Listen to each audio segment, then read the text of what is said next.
Të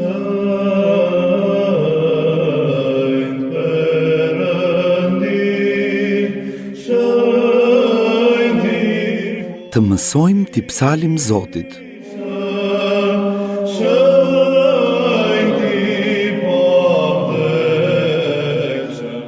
Emision muzikor i përgatitur dhe moderuar nga Theodor Peci.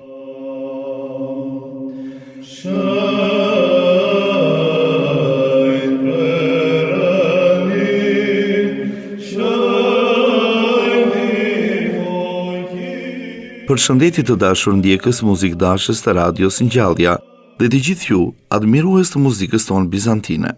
Në emisionin e kaluar, mësuam vargëzimin e tretë mëngjesor të lavdërimeve ngjallësore të tingullit tërthor të katërtit O Zot, armë kundër djallit. Për ata të cilët nuk patën mundësi të ndiqnin emisionin e kaluar, le ta dëgjojmë edhe një herë këtë himn. O Zot, armë kundër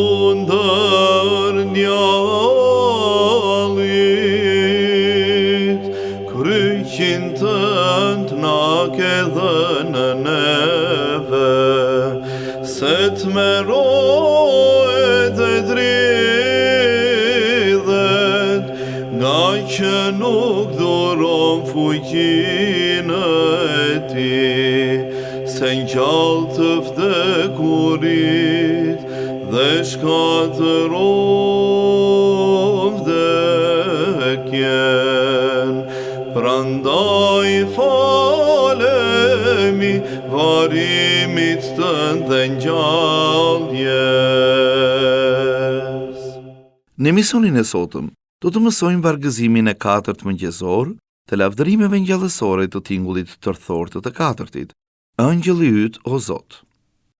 Tematika e këtij vargëzimi është ngjallësore, do me thënë paskale.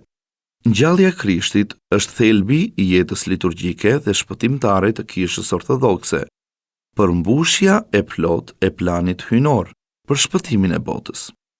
Pa këtë ngjarje të madhërishme, predikimi i Ungjillit do të reduktohej në një sistem thjesht etik ose një koleksion rregullash morale pa fuqi shpirtërore. Ngjallja është themeli i besimit krishter. Ngjallja jo vetëm që shpall triumfin mbi vdekjen, por gjithashtu hap horizontin e shpresës për jetën e përjetshme për të gjithë ata që besojnë në Krishtin. Kryqi dhe ngjallja përbëjnë dy shtyllat qendrore të teologjisë dhe himnologjisë ortodokse. Këto nuk janë thjesht të vërteta për një reflektim intelektual, por përvoja të gjalla shpirtërore që ndriçojnë jetën e përditshme të besimtarëve. Përmes liturgjisë dhe himneve të Kishës, Kisha jeton dhe transmeton këtë realitet shpirtëror të ngjalljes. Çdo e diel, e njohur në traditën ortodokse si dita e Zotit, është një përkushtim i kësaj ngjarjeje shpëtimtare, ndërsa kremtimi i Pashkës, si e kremtja e të kremteve, është kulmi i jetës liturgjike dhe shpirtërore të Kishës. Ngjallja nuk kufizohet vetëm në periudhën e Pashkës, po përshkon të gjithë jetën kishtare përmes himnologjisë së traditës së 8 tingujve. Këto tinguj, që përsëriten ciklikisht çdo 8 javë, shprehin dimensionet e ndryshme të misterit të ngjalljes, nga pendimi dhe prullësia e thellë deri te triumfi dhe lavdia hyjnore. Në këtë kontekst, kori i përbërë nga psaltët të anagnostët i sombajtësit luan një rol kyç. Ata janë ndërmjetësit shpirtëror që përçojnë fuqinë e ngjalljes përmes zërit të tyre, duke bërë atë të gjallë dhe të pranishme në jetën e besimtarëve. Përmes himneve shpirtërore të Kishës që ndërthuren me thellësi teologjike dhe bukuri artistike, zemrat dhe mendjet e besimtarëve lartësohen drejt Perëndisë. Himnet e ngjalljes jo vetëm që lavdërojnë fitoren e Krishtit mbi vdekjen, por edhe ftojnë çdo njeri të marrë pjesë në këtë triumf, duke përjetuar dashurinë e pafund të Perëndisë. Çdo notë, çdo melodi e himnologjisë ortodokse është një shpallje e dashurisë dhe dritës së ngjalljes, duke e shndërruar jetën e njeriut në një udhëtim drejt shenjtërisë dhe përjetësisë.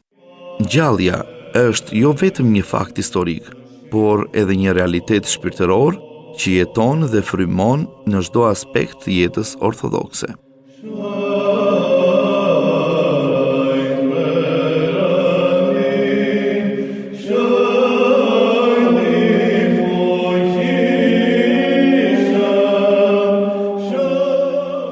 Ky tropar i përket gjinisë kompozicionale stiqërarike. Në traditën dorëshkrimore psaltike janë krijuar 3 tipe kryesore kodikësh, që dallohen nga përmbajtja e tyre specifike: irmologjioni, stiqërari dhe papadika. Pikërisht nga këta 3 kodik janë përcaktuar pjesët muzikore në 3 gjini kompozicionale, të quajtura gjinia irmologjike, gjinia stiqërarike dhe gjinia papadike. Secila prej këtyre gjinive ka kanonet dhe materialin e saj kompozicional, që përfshin frazat muzikore specifike dhe stereotipike, të cilat veprojnë njësoj si fjalët në të folurën e përditshme. Këto gjini dallohen nga tekstura muzikore, nga karakteristikat e veçanta të tingullit, frazat muzikore, shtrirja, tempi e të tjera. Gjinia stiqërarike përfshin vargëzimet e vetë melodishme dhe lavditë mbrëmësoreve dhe mëngjesores. Këto pjesë stiqërarike ndahen në vargëzime që paraprien nga një varg psalmik dhe në ato që paraprien nga vargu doksologjik lavdiatit e Birit dhe Shpirtit të Shenjtë, të njohura si lavdi. Meloditë stiqërarike ndahen në të shpejta, mesatare, të ngadalta dhe kalofonike. Fillimisht në periudhën bizantine, shfaqen stiqërarët e lashtë anonim dhe shumë të ngadalt, të njohur si stiqërarët bizantin. Në shekullin e 15, stiqërarët vazhdojnë në të njëjtën frymë me përfaqësues Manuel Krisafin. Gjatë shekullit të 17, stiqërarët fillojnë të zhvillojnë drejt një stili të ri kompozicional, me përfaqësues Gjergjin nga Athina, Panajot Krisafin, Gjermanoj Neopatron, Kozma Iviritin Maqedonësin, Petro Peloponezin, Jakov Protopsaltin, Hurmus Kartofilaksin dhe Melurgët nga Kreta. Në shekullin e 18, gjinia stiqërarike ndryshon ndjeshëm, duke sjellë melodi krejtësisht të reja dhe më të shkurtra me përfaqësues Kiriako Kulidhan dhe Daniel Protopsaltin. Në këtë periudhë shfaqen edhe stiqërarët e rinj të shpejt të Petro Peloponezit dhe përpunimet e Joan Protopsaltit.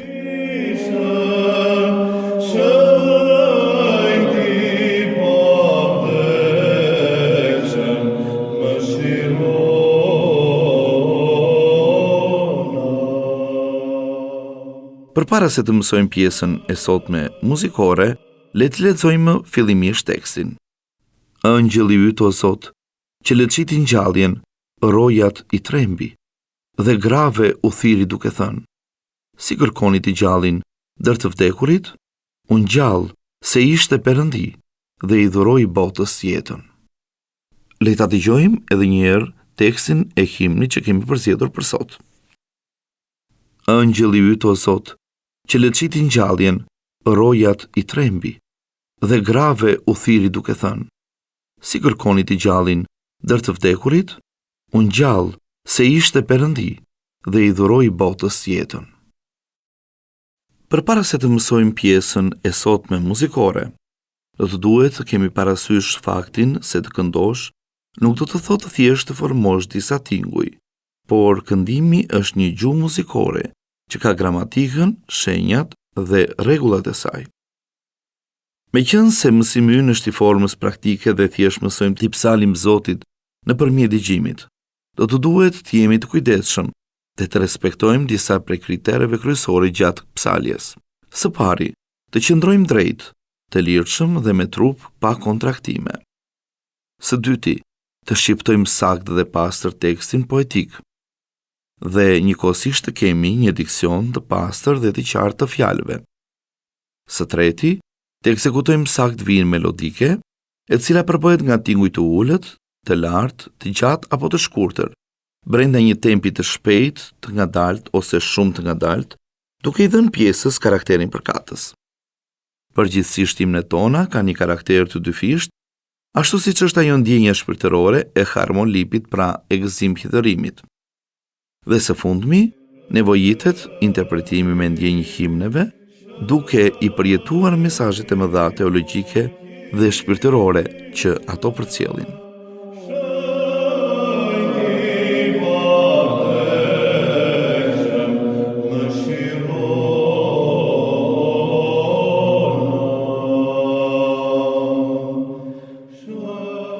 Në vazhdim, le të dëgjojmë himnin që kemi përzgjedhur për sot, i cili është kompozuar në tingullin tërthor të katërtit me bazën 1.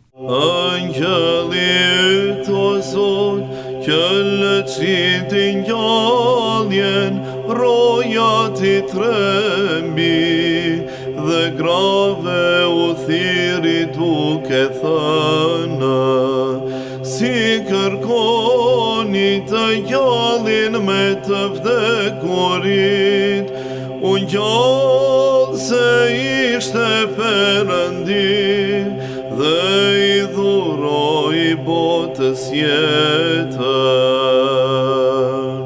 Për ta përvetësuar më mirë këtë himn, le ta dëgjojmë edhe një herë të plot. Angjëllit o Zot, që lëçitin gjalljen, rojat i trembi, dhe grave u thiri duke thënë, si kërkoni të gjallin me të vdekurit, unë gjallë se ishte Perëndi, dhe i dhuroi botës jetën.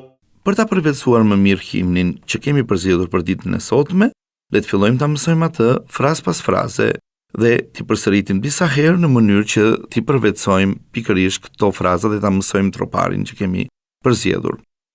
Le të fillojmë me frazën e parë. Ëngjëlli yt o Zot. Angjëllit o Zot, Le ta dëgjojmë përsëri këtë frazë. Angjëllit o Zot, Fraza që do të pasojë është që lëçiti ngjalljen. që lëçitin gjalljen, Le ta dëgjojmë përsëri këtë frazë. që lëçitin gjalljen, Fraza pasuese, një frazë e thjeshtë, rojet i trembi. rojat i trembi, Le ta dëgjojmë edhe një herë këtë frazë. rojat i trembi, Dhe më pas kemi një frazë tjetër melodike, e cila thotë dhe grave u thiri duke thënë. dhe grave u thiri duke thënë, Le ta dëgjojmë edhe një herë këtë frazë melodike. dhe grave u thiri duke thënë, Në vazhdim kemi një fjali muzikore, si kërkoni të gjallin me të vdekurit. si kërkoni të gjallin me të vdekurit, Le ta dëgjojmë me vëmendje këtë fjali muzikore. si kërkoni të gjallin me të vdekurit, Dhe më pas kemi një frazë melodike në cilën arrihet dhe kulminacioni i pjesës tonë, unë gjallë se ishte Perëndi. unë gjallë se ishte Perëndi, Le ta dëgjojmë edhe një herë këtë frazë kulmore. unë gjallë se ishte Perëndi, Në mbyllje të troparit ton, kemi frazën e fundit që thotë dhe i dhuroi botës jetë. dhe i dhuroi botës jetën. Le ta dëgjojmë me vëmendje këtë frazë përmbyllëse. Dhe i dhuroi botës jetën. Për ta përvetësuar më mirë këtë himn, le ta dëgjojmë edhe një herë të plot. Angjëllit o Zot, që lëçitin gjalljen, rojat i trembi, dhe grave u thiri duke thënë, si kërkoni të gjallin me të vdekurit, unë gjallë se ishte Perëndi, dhe i dhuroi botës jetën. Ky pra ishte himni që kishim përgatitur për ju, dëgjues muzikdashës të radios Ngjallja. Shpresoj ta keni mësuar sa do pak, edhe pse brenda këtij intervali të shkurtër kohor. Nëse dëshironi ta përvetësoni edhe më mirë këtë himn ose himnet e mëparshme, mund të na ndiqni në kanalin e YouTube, tek profili i Radio Ngjallja dhe konkretisht në playlistën me emrin e emisionit ton, të mësojmë t'i psalim Zotit.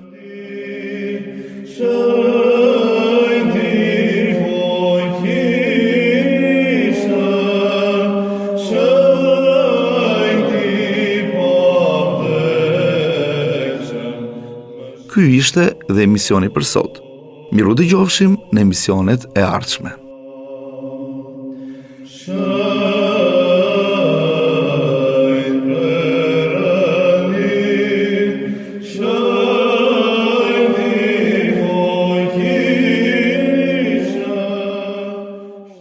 Dëgjuat emisionin Të mësojmë t'i psalim Zotit.